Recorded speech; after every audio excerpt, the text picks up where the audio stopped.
2 दिन कबल एक छोटा सा मजमून लिखा, तो उसके कमेंट्स में कुछ दोस्तों ने कुछ ऐसी बातें की कि मेरा दिल चाहा कि कुछ बातें इस तरह कर ली जाएं ताकि ज़्यादा लोगों तक बात पहुंच सके। बाज़ लोग ये समझते हैं कि कुरान पाक के होते हुए हदीस की कोई ज़रूरत नहीं। कुरान पाक अल्लाह ताला की आखिरी किताब है, इसमें कोई शुबा नहीं। इसके अल्लाह के नबी सल्लल्लाहु अलैहि वसल्लम अल्लाह के आखिरी नबी हैं। शरीयत का तसलसल जारी है, लेकिन नई शरीयत के आने का सिलसिला बंद हो चुका है। अब जिब्राइल कभी नहीं आएंगे और किसी के ऊपर नहीं आएंगे। आखिरी नबी आ चुके, आखिरी हादी आ चुके हैं। लेकिन अल्लाह ताला ने कुरान पाक में जहाँ ये फरमाया कि अल्लाह ताला के नबी आखिरी नबी हैं, वहाँ पे कुछ और भी बातें की हैं। बदकिस्मती ये हुई कि कुरान पाक की अहमियत को बहुत ज़्यादा दिल से लगाते हुए हमारे अहबाब ने अल्लाह के नबी सल्लल्लाहु अलैहि वसल्लम की अहादीस का सिरे से इनकार कर दिया। 2-3 ग्रोह पैदा हो चुके हुए हैं। वैसे तो जो इनकार हदीस करने वाले लोग हैं, इनके 20 ग्रोह हैं। बिल्कुल वही मिसाल है कि जितने कैंकर उतने शंकर। लेकिन मजमूई तौर पे इनकी 2-3 सोचें चल रही होती हैं। एक ग्रोह होता है जो कुलियतन हर हदीस का इनकार कर देता है, जिस तरह परवेज साहब थे। एक ग्रोह ऐसा होता है जो किसी हदीस को इनकार कर देता है, किसी हदीस का इकरार करता है। मन मर्जी की हदीस मान लेते हैं, जो मर्जी की हदीस नहीं होती उसको नहीं मानते। मेयार ये होता है कि जी ये कुरान पाक के ख़िलाफ़ है, ये कुरान पाक से टकराती है। तीसरा ग्रुप वो है जो अपने असूलों की बुनियाद पर हदीस का इनकार करता है, लेकिन बड़े अजीब गरीब मज़हब का खेज असूल होते हैं उनके। लेकिन कुछ सवालों का ये लोग जवाब नहीं देते, और हमें कम बहुत दफ़ा डिबेट हुई, लेकिन हमें आज तक इस बात का जवाब नहीं मिल सका। जब हम इनसे पूछते हैं कि भाई आप कहते हो कि ये हदीस अक्ल के ख़िलाफ़ है और कुरान के ख़िलाफ़ है, अब इस बात का फ़ैसला कौन करेगा? आप कहते हैं ये हदीस कुरान के ख़िलाफ़ है, मैं कहता हूँ ये हदीस कुरान के ख़िलाफ़ नहीं है। अब दोनों जो बंदे बहस कर रहे हैं, उनका बहस का जो मेयार होगा वो अकल ही होगी ना। अब मेरी अकल मेयार होगी या आपकी अकल मेयार होगी? इस सवाल का कोई जवाब नहीं दिया जाता।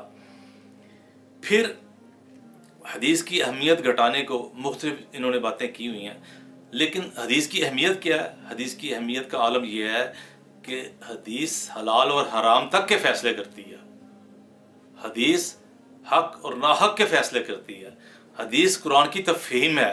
अगर आप हदीस को हटा देते हैं, हदीस को पैक करके अलमारी में रख देते हैं, हदीस का इनकार कर देते हैं, तो यकीन कीजिए आप ना कुरान पाक को समझ सकते हैं, ना कुरान की रूह को पा सकते हैं, और ना अल्लाह के हुक्म की पैरवी कर सकते हैं।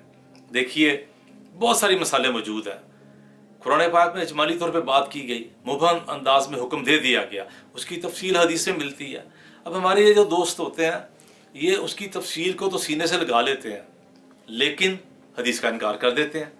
कभी उसको अजमी साजिश कहते हैं, कभी कहते हैं जी हम रावियों के ऊपर ईमान लेके हैं, कभी कहते हैं जी अल्लाह ने जब कुरान काफ़ी कहते हैं, कुरान काफ़ी नहीं है। बिल्कुल कुरान काफ़ी है। जनाजा पढ़ के दिखाएं, कुरान तो काफ़ी है, आप जनाजा पढ़ के दिखाएं।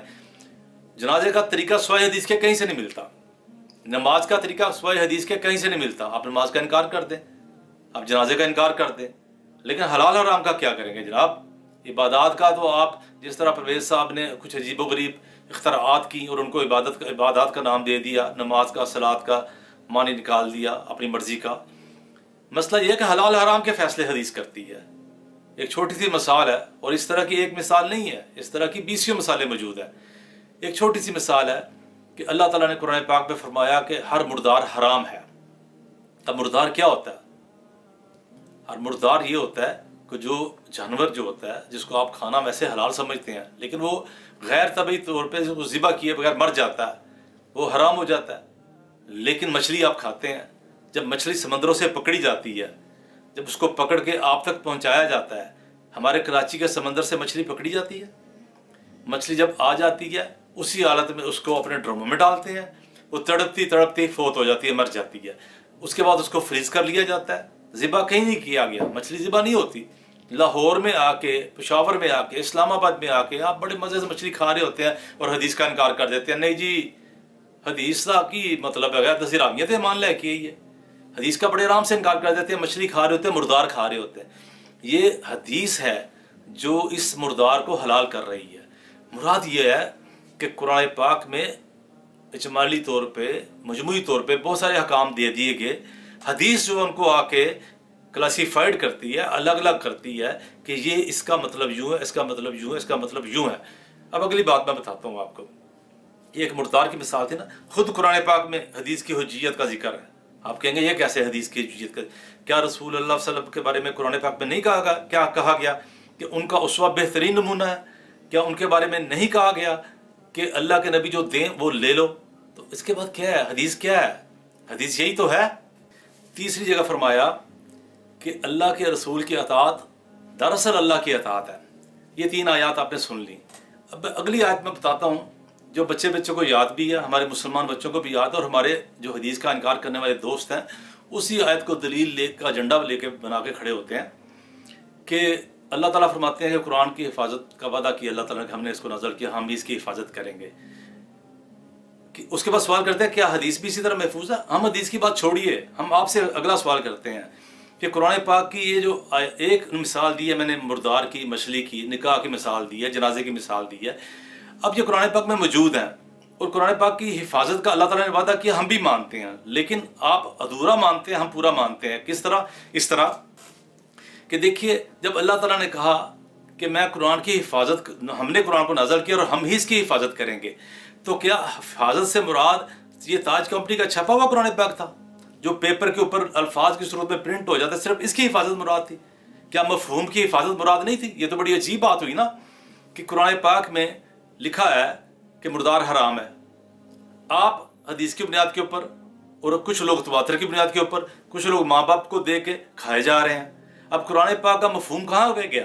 اس کا مطلب یہ ہے قرآن پاک کے الفاظ تو محفوظ ہیں اور اس کو آپ دلیل لے کے، حوالہ لے کے بیٹھے ہوئے ہیں، لیکن قرآن پاک کا مفہوم کہاں گیا؟ دیکھیے، قرآن پاک کی اس آیت کا مفہوم یہ ہے، اس کا مطلب یہ ہے، اس کے معنی یہ ہے کہ قرآن پاک اپنے الفاظ کی صورت میں بھی محفوظ رہے گا اور اپنے مفہوم کی صورت میں بھی محفوظ رہے گا۔ یہ تو ادھورا وعدہ ہوگا نا کہ قرآن پاک کے الفاظ محفوظ ہیں، قرآن پاک کی جلد محفوظ ہے، قرآن پاک کا پیپر محفوظ ہے، قرآن پاک کی سیاہی محفوظ ہے، اور قرآن پاک کا مفہوم غیر محفوظ ہے۔ اس کا معنی کیا پتہ ہی کیوں نہیں ہے، اس کا مفہوم کیا پتہ ہی کیوں نہیں ہے۔ سب سے بہترین شرح اور سب سے بہترین مفہوم وہی کر سکتے ہیں جن کے اوپر قرآن کا نازل ہوا، اور وہ رسول اللہ صلی اللہ علیہ وسلم کی ذات تھی۔ جب یہ بات میں کوئی اختلاف نہیں کرتا، نہ منکر حدیث اختلاف کرتے ہیں، نہ حدیث والے اختلاف کرتے ہیں، نہ کوئی دیوبندی، بریلوی، شیعہ، سنی، کوئی بھی اختلاف نہیں کرتے، سارے مانتے ہیں، کوئی انکار نہیں کرتا۔ جب سارے یہ بات مانتے ہیں تو پھر اس کے بعد آپ یہ بات عملاً حدیث کا انکار کر کے کہہ دیتے ہیں کہ جی قرآن تو محفوظ ہے، مفہوم کوئی نہیں محفوظ، قرآن محفوظ ہے، مطلب معنی کوئی محفوظ نہیں۔ یار عجیب بات کرتے ہیں آپ۔ یہ حدیث کے انکار کا مطلب یہ ہے کہ آپ قرآن پاک کو غیر محفوظ سمجھتے ہیں۔ کیوں؟ کہ اگر قرآن پاک کا مفہوم محفوظ نہیں ہے تو قرآن پاک محفوظ نہیں ہے، اور اگر حدیث کا انکار کرتے ہیں تو اصل میں آپ قرآن پاک کا انکار کرتے ہیں۔ اللہ سے دعا ہے کہ اللہ تعالیٰ ہم کو بھی اور آپ سب کو سمجھنے کی توفیق عطا فرمائے۔ وآخر دعوانا الحمد للہ رب العالمین۔